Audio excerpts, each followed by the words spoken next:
Welcome and thank you for finding time to join Kiambati Wa Mwangi Conversations. Last time we laid a brief introduction of what we are mainly going to talk about today. Today I want us to slice it and narrow down to specific details, because that is exactly the feedback we are getting from our listeners. And before we can proceed, say hi to our audience so that they may get to know you, for those who have tuned in for the first time. Okay, thank you very much. My name is Kevin Maura, and I'm the CEO and the founder of Gimo Security Services, which is located in Limuru, near Tirisi. And we agreed last time that I am going to get a job with this Gimo Security Services, right? You are very welcome. In case we have a slot for you, I will just make a call to you and I will invite you for an interview.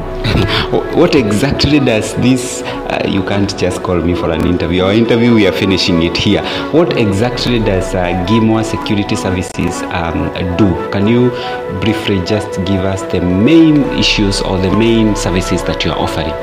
Okay, currently we are offering only like 4 services, which are K9 security, we are offering security guard, and also we are offering event security and alarm response. Okay, so if someone is having, let's say, a car yard, if someone is having residential, we need security at the gate. If someone is having, give us exactly the places where security services are needed. Okay, in Kenya, security services are needed in almost every place, because we need them in residential homes, supermarkets, banks, school. Maybe you need an escort, but we don't do CIT for at the moment, but we also have some personal escorts. All right, so I will also attach your company number on my on the link, if you give me permission, so that in case anybody want to reach out to you, they will be in touch, right? Okay, permission is granted. You can attach my number, whereby you will reach to Eunice. She will direct you and she will give you all the detail that you need for the company. Today I want us to dig a little bit deeper on matters preparation to go abroad. We are going to look at matters passport, we are going to look at matters agents, and we are going to look at matters finances. Then we'll ask ourselves a very serious question: are people really prepared for what is ahead of them? Because I don't know. Someone told me, Bwana Mwaura, they left the country because they accidentally had a relationship with a girl who was underage. So he was pushed by the family outside the country to get to work, so that when they come back, this girl will have attained the age of 18 and above, and the case will be forgotten. So some people are hiding abroad, not because they want, but because a circumstance has pushed them. Have you had such instances? Okay, thank you. You know, that's a confused generation, because I don't think that's the solution to solve an escape. Because how long will you think you will hide? If the government needs you, my friend, they will come for you. They'll just make an email with the Ministry of Foreign Affairs and you might be deported. Many people are doing that, but lucky for you, because you are doing to people who have no knowledge. But dare you do to people who has finance and knowledge, my friend, you'll be deported. So in other words, I'm trying to ask you this question, Bwana Mwaura. What are these main reasons that are making people to run from their country? Because I don't believe everyone is going out for opportunities. Okay, you know, in our country we have so many challenges. As you have stated, some of the people may make it as some of them they go away because of money haste. Some of them go for rape cases. Some of them go for murder cases. So many reasons that make people go abroad. But you know, the main reason that I understand why people go abroad is to look for future and for greener pastures. Yourself, were you really going for an opportunity, or were you running from something? Okay, personally, I was not running away for anybody, because for me, I just came for greener pastures. That was exactly what brought me here. Social media has become another platform where people are getting influenced in a very crazy way, such that when people are abroad, they post a good lifestyle. Photos, they speak a lot. They post a good lifestyle, and people are moving out not because really they want to go for something, but because of the lifestyle. How is this influencing our generation? Okay, as I spoke earlier on, I said that you need to have a plan of what you are going to do in the abroad, because you don't just walk out and go and you are going abroad. Some people go for leisure. We have some people who their families have a lot of money back in Kenya, and they are still here. One upon a time I saw a girl coming shopping here, all the way from Kenya. She came here to do shopping. Imagine someone paying a flight worth all that amount and is doing shopping in another foreign country. What does that tells you? They have enough money to spend. So if you compare yourself with them, I think you are among the confused generations.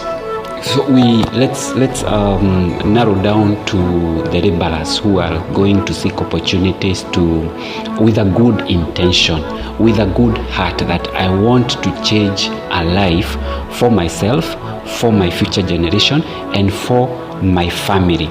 Now, how well do these people really get prepared for this journey? Do people do good research according to your understanding? Okay, some of them do a good research, but when it comes to finance management, you find yourself you made a wrong decision. So management is the key thing that is driving away people into an instance where you feel like you made the wrong decision. But before even we can go to financial management, do people understand the job they are going to do? You have been called for an interview, or you have seen a poster advertised somewhere. Do you have a sense of exactly what you are going to do? Okay, you might not exactly know what you are going to do, but the description of the job is very clearly. So depending with the description of the job, you need to make a research on it. But some people, they find it like the description of the job and the job you go to work, it's different. So that one is a challenge again, because trusting someone with nowadays is becoming something hectic. My feeling is there is pressure that is pushing this person to go abroad. So apparently they don't really take time to consider this is the job that I'm going, because we have heard some people saying they have been shocked when they got to the destination. The kind of job that was on the picture is exactly totally different from what they found. One thing you should know, and anything you should expect, is abroad is not your home. So be ready for anything, because even the job which is advertised and it's well indicated, you can go abroad and feel like changing the job, and in the process of changing, you might fall in a bad hands. So what I can say is that trust to God is the key thing I can say now, because you can see what is happening in Russia, what is happening in Iran. Those people, they didn't go there for death. They went there for greener pastures, but so unfortunate, life turned out away for them. So for me, I would advise anybody who thinks of going abroad, just trust in God, keep your faith in Him, and in case of anything, don't lose up, don't give up. You have an opportunity to make it again. So are we making, I still want you to answer this, my question, are we making the decision emotionally, or are we really informed when we are making this decision of moving abroad? Okay, what I can say, we are not informed, because sometimes we make decision because of financial status, which is driving so many people crazy. Because don't make decision according to the finances or how your status are, because if you make your decision based on the financial status you are in, you might make the wrong decision, because you will not have enough time to make a good research. So it's better you take your time and make your own research We have so many people who are in abroad. Just go to their contact and try to talk to them, and you'll get a good advice. Okay, so what are the problems we have, or such people have found themselves in for making rushed decisions without researching? One, you find some jobs are not paying as you expected. That is the main challenge. Another main challenge is you find that the employer, who is the agreed working hours, they are not actual as you agreed in the contract. You find yourself again, the job you are told, it's not the job you are doing now. So those are the main challenges that people are encountering in between the agent and the employer, and now you as the employee. And what would you advise someone to do immediately before even they leave, or before they sign, they leave the country to move abroad? You know, the first place, before you leave the country, you have to do an interview, either through the embassy, either through the agent. So it's good to know your employer's status and your employer's which countries exactly you are going in. Because before you go to another country, you have to do an interview. You have to sign a contract, research on the interview, research on the contract, research on the job that is advertised on that contract. Because if you don't have enough information about your contract, you might find yourself contradicting. Look for someone who can interpret you well the contract. You know, because some people, they don't understand English. You might read your own things, but it's better you look for someone who is understanding well English. You can either go to an advocate, and he or she will explain to you well what is the contract stating. If you feel you are not convinced about it, then you make another decision. Good. You have mentioned an advocate. We can involve advocates in the process of making our decisions. You know, some people think that getting or hiring an advocate or seeking their services, it is very expensive. Can you enlighten us on that? Okay, it's not very expensive, because is your life expensive more than what you are investing on an advocate? That's the first question you should ask yourself. Maybe an advocate, it's maybe like 4,000 Kenya shillings or 5,000 for consultation. I don't think that is more than your life. So investing on that, it's very little, very little. And we have so many advocates, so many. But you know, we also have advocates who are not legit. You also be careful the advocate you are associating with. So let's move at the process of acquiring a passport, or let me phrase it this way. Before you move to a country, there are documents that you need, right? What are those documents that you must have even before you think about going to the agent to ask for that job? Okay, first thing you need to have is the national identity card. With the national identity card, that one permits you to own any document that is legally required in the country. So after you acquire the national identity card, you are now legally permitted to have the traveling passport.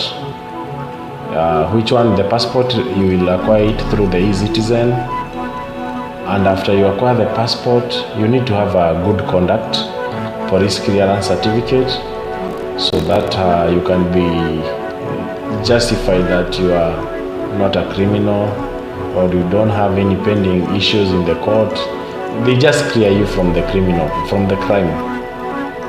Yeah, so about the passport acquisition, some people need to understand the process, because people take advantage of others. I think all these things, anyone can do them from any point, right? Sure, you can do it from any point, because these are very simple things. You can do it even from your locality. You don't need to go to Nairobi to apply for a passport. You can do it from your home village. You just go to the cyber and create an e-Citizen account. After creating an e-Citizen account, that's the point whereby you will apply for the passport. And this passport, you are the one to pay through your phone number. Don't give anyone money to pay for you. I think everybody in the country has any Safaricom or any network that is working in the country. So it's the money you are going to pay to the e-Citizen account. make sure you are the one who is making the transaction in order for you to avoid the frauds, to avoid high expenses. Because I think passport now it's less than 10,000, let me say, by now. But when the time I was acquiring it, I think it was 4,000. But now I think it's 10,000. Less than 10,000. So you create an e-citizen account. After you create an e-citizen account, apply for the passport, make payments. After you make payments, you'll be given an appointment on the date that you'll be going to the Nyayo house or any location you are. We have nowadays, we have so many biometric stations. So depending on your location, choose the location you want to visit for biometrics. If you're in Nakuru, you can make Nakuru. We have one. In Kisumu, we have one. Mombasa, we have one. Nairobi, we have one. In Meru, we have also one. So it's upon you to choose which location you need for biometrics. Depending on your location, it's not logic for you to come from Mombasa to Nairobi for only fingerprints. It only takes maybe 5 minutes, 10 minutes, and you're done with the fingerprints. But due to the high demand of passport, it might take you a whole day because so many people are queuing, waiting for the biometric. Yeah, and I believe you're talking about Huduma centers, which the government created in as many areas as possible. I believe every county has a Huduma center where anyone can go and get all these services. Okay, now not all counties have the Huduma center for passport registration, but we have our Huduma center all over the country, but we have specific towns with the fingerprint correction for passports. Okay, people in the process make a lot of sacrifices to acquire this document because sometimes even getting 10,000, it may be very expensive for someone. What are some of these things, that weird things you have heard people doing, the sacrifices they make to just acquire these travel documents? Okay, we call it, no, let me not use these words because it might sound that I'm very rude, but I find people struggle doing other weird things like, you find people are slaves for people so that to get those documents. You find you have a friend who is abroad, he's enslaving you to do this and this in order for him to just give you 10,000, of which 10,000 is not a lot of money by now. I think everybody is capable of saving the 10,000, even if it doesn't take from January to December. I think it's manageable to save 10,000 because for you being a slave to someone doesn't make sense.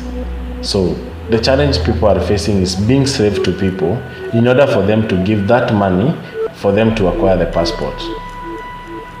So first, make the decision in your mind, I want to go abroad. Number two, think about the process of acquiring the paper, which you can simply do it on any cyber or on your mobile as long as you have e-citizen. Number three, you've told us in this process, as you start deciding I'm going to abroad, start saving small by small instead of making yourself to be a slave to someone. That is exactly, I'm trying to summarize what you're telling us, right? Yeah, because becoming a burden or a slave to someone, it sounds like you are a fool. So we don't have to give our bodies, especially ladies, to someone. You don't have to go to some agents will even take advantage of you. But the ignorance is something very bad, because when someone is trying to help you and then they realize you are ignorant, I think that is where we get messed up. I think we are out of that era whereby ladies are doing crazy things to get favors. Now I think we are out of those eras. I believe and trust that now, ladies are more ahead than men in our country now.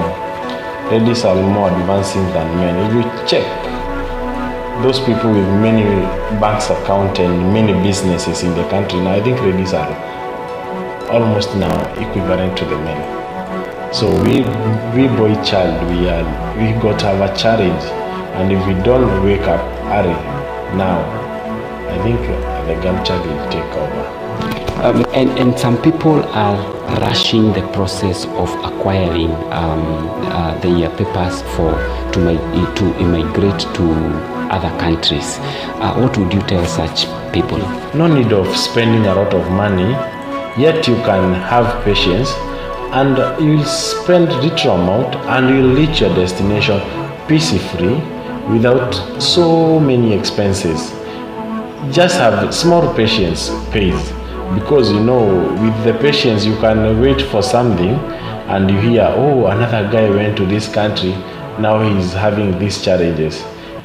Due to the patience you had, that one might save you. I think you saw an aeroplane that fell in India, whereby one lady was boarding that aeroplane to the US, but so unfortunate the plane left.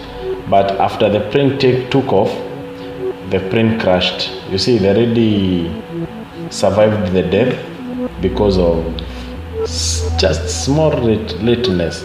So I think patience is kind of that one. And how long does this process of waiting for your approvals take approximately? Okay, for your documentation to be done in the Nyayo House, the Huduma Center, I think the maximum time is 6 months. So 6 months we have to be waiting, and then after that we are now ready to go to the agents. Now, how do agents influence the decision making for anyone who is going abroad? Okay, it depends with the agent you find, because we have so many types of agency. There are those who are in business to help.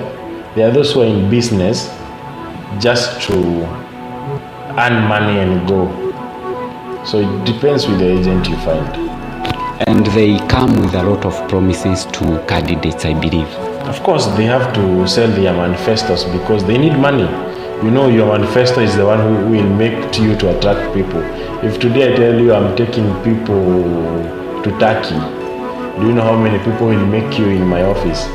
So many people will make you in my office, waiting for that opportunity. Yet, maybe I don't have the opportunity. I'm scamming them. So your manifesto is the one which makes you have so many people. So when we are approaching these people, we should approach them in the mind that this is also a business person. He's not my brother, he's not my sister, that he's here to help me. He's also in business, just like I'm in business of looking for an opportunity to go abroad. Of course, yes. Even these people, the job they offer, they are told by other people that I have a job somewhere, look for me for some people. So they are also in business, and it's that not everything that is told is correct. You might end up losing. Yeah. So meaning, if they are told by other people, like these people maybe are in different country, they are in the destination country, they are told, get me a person who can do 1, 2, 3 jobs. But most of the time they will speak to you as if they are the one who is to hire you, right? Of course, you have to show that you are the owner of the job, so that even the one who is coming to pay the money, he has the confidence. The job is there. I'm the one who has the job. So you have to pose a photo whereby it is showing that you own the job. So do these agents really give accurate information about the jobs and salaries and also the conditions? Now, refer this to your story. Did you really get the accurate information and conditions of the job that you are going to do? One problem with people is we don't make research on the places we are going.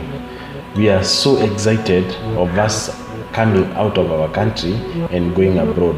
That's why I told you some things are basic. You don't need to be told by someone that you are going to a certain country and these are the challenges or these are the expectations. No, nobody will open up to you that one. You're the one to make your own research and know, where am I going? How are the temperatures? How is the jobs there? How many hours do people work? Which region is mostly in that area? So I find it that one is part of us to make a research and know what to do. So you are bravely telling us that we should first overpower the excitement that comes with I'm going abroad, right? Sure. Excitement is too much bad because with an excitement you find yourself making some stupid decisions because you see well in the hand, yet even you have not boarded the aeroplane. That's the issue. Are we supposed now to trust the agent? Now, because you are taking us back to research, but now this agent, because he is posing as the owner of the job, am I really supposed to trust this agent? Okay, you don't trust anybody. I think the only person you can trust is yourself. Even trusting your parents now, it's becoming something not good because I think you have heard of many stories that people went abroad. In fact, those people who are in Gulf countries, if you hear them talking of the misuse of their money because they trusted their parents. So what I would say, don't trust anybody. You do your own things with the faith that God will make a way for you, whereas not everything that is always right. Even if God is there intervening, not everything that goes right. Sometimes God draws you away from those things that you thought were good and He takes you to another things, but you don't see. You will just feel like I failed. So I don't think we should trust anyone. Trust yourself only. Automatically, when you get to an office, an agent's office, there are red flags that we are not supposed to ignore. What are some of these aspects we should be looking out for? Okay, the aspect we should look out. Do you know how many people have applied for a job? But you find yourself, this person is interested in you. They first look at you and think, oh, this guy looks some money. Because, he will study your mind. The first approach, you come and approach him. I want to travel within these few days. Oh, so you have money? Okay. The moment you mention you have money, he will start making his own plans. Okay, how I will divert this guy and this and this. Then after I get the money, I can switch off the phone and I can shift the office. We spend a lot of money being in abroad. So 2 people or 3 people paying that amount to an agent, I think it's enough to vacate the office and switch off the phone, and the agent can go for a vacation, maybe for the rest of 1 year or 2 years. So the pressure that is pushing us, the excitement that is pushing us is what really makes us to make mistakes, according to what I'm hearing you say. Of course, yes, because you know why? The moment I see you are on pressure, you need this job, and I'm not a legit agent. Of course, as a wise man, I know how to trick you down, and I'll get your money. That's the biggest issue. And you told us last time in our conversation that going abroad in most instances is like a business you are investing in. You have to plow in a lot of money that you expect to get the payback.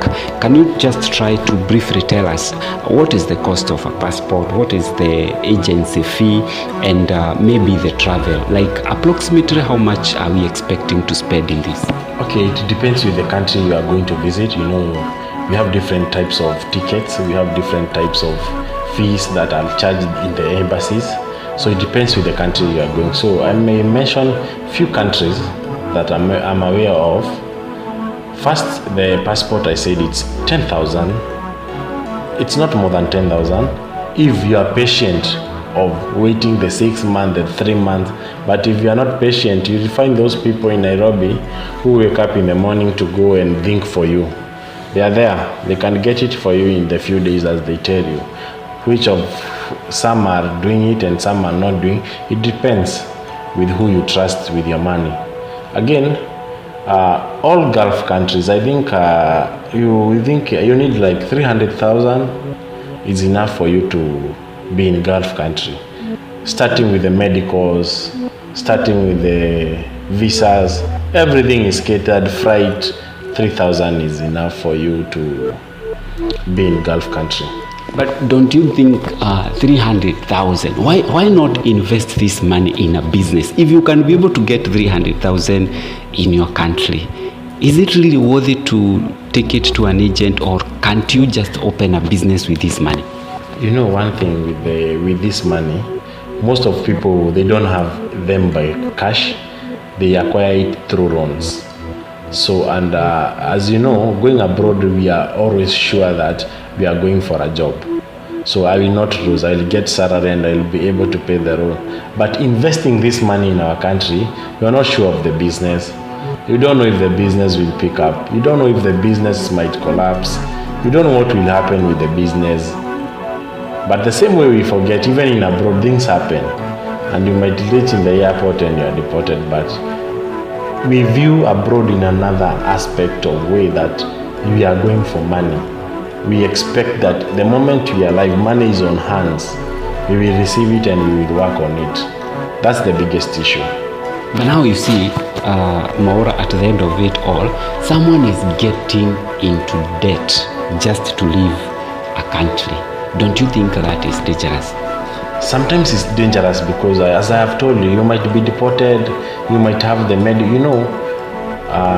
for instance, we have medicals. As you leave your country, you have your medical from the country, and if you reach there, you find other countries, they are asking for medicals. So if they are doing medical and maybe in your country the machines are not accurate, then you might find yourself you are being deported because of your medical issue. You are not fit for the job. So it's a challenge. It's risky because I think you can lose in both ways. You can lose in investing home, and yet you can lose also in going abroad. So it's very risky. And this, at this point, our candidate is now having what we may call financial pressure. And this pressure may influence them in making decisions. And I believe they can be ready to land in any kind of job, right?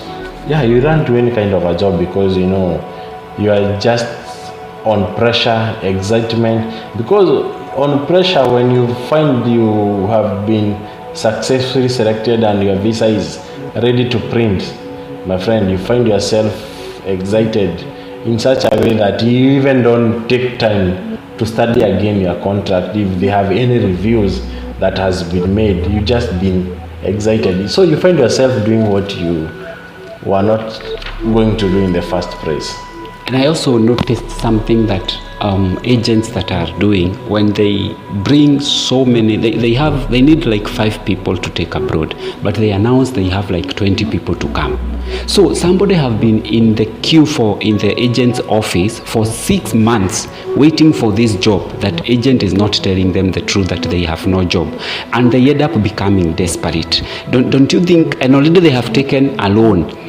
How this pressure, don't you think this person already is losing and they don't see it? You know why they do that one is to get the best candidates. Because if you need 5 people, for you to choose the best 5, you have to have like 20 people, so that you can choose the best candidates in the slot. So as I told you earlier, agents are not people you can trust with.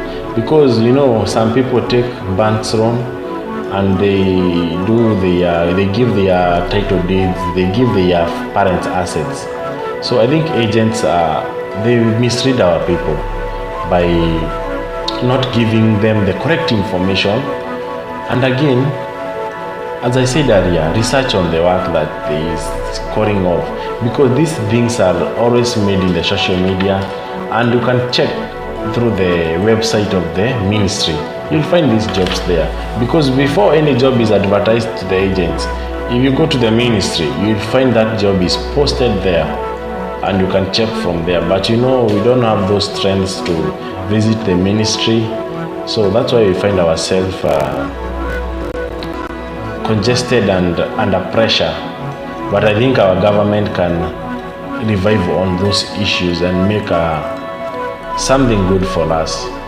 Okay, now so as we wind this one up, when you look at, I want you to summarize for us, when you look at the whole process, where do people exactly go wrong when they are leaving their country to another country?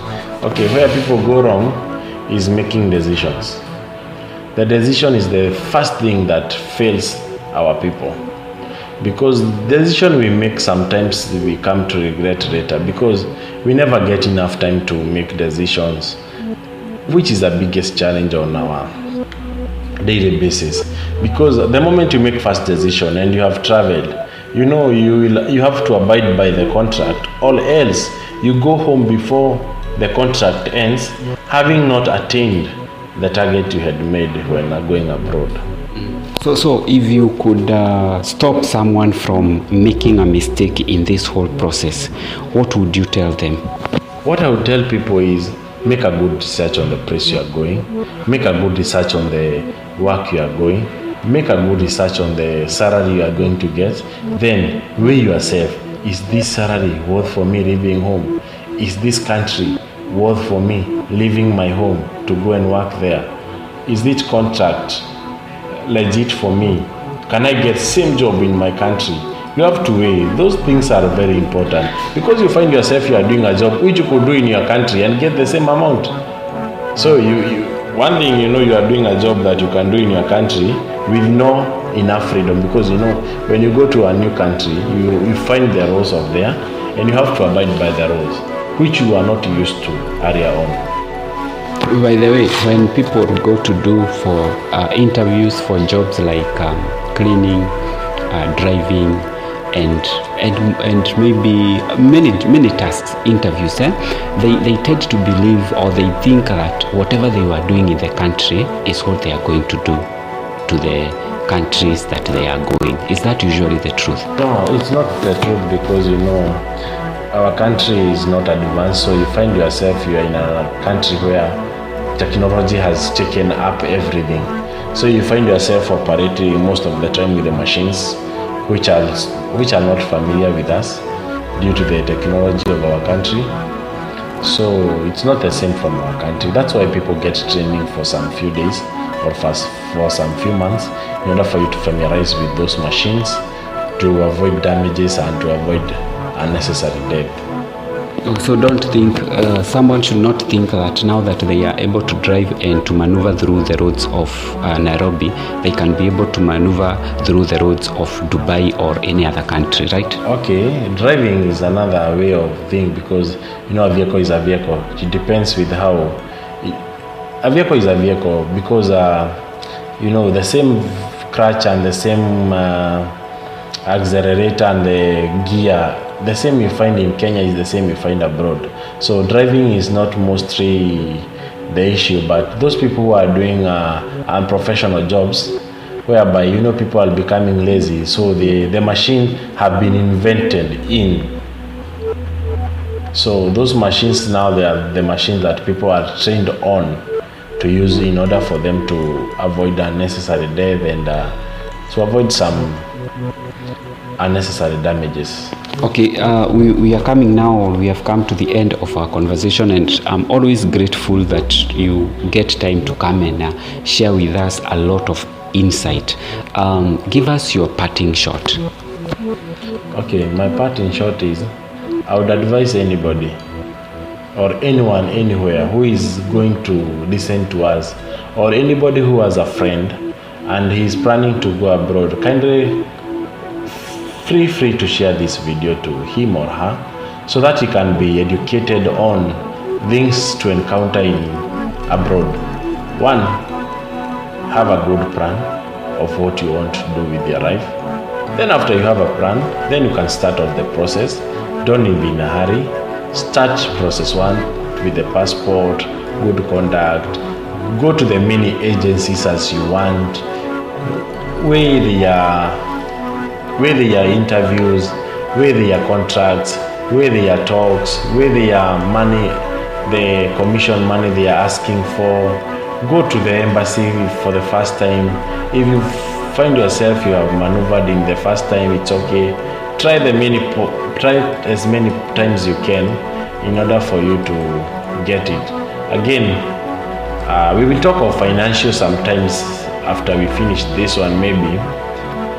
So financial, I will not talk about it now, but I think it's good you follow us and get tuned to us, because you learn more about how to live in abroad, how to go in abroad, and how to succeed in abroad. Thank you very much, Mwaura. Once again, this information is very powerful and somebody somewhere needs it. And to our listeners, I really I'm grateful for the support you've shown. Thank you. You've continued to like, you've continued to share this information, and you've continued to give your feedback to us, which we are using to better our presentations each and every day. Kindly remember to subscribe if you have not subscribed, and join this amazing growing community. Until next time, I've been your host, Kiambati Wa Mwangi. See you next time.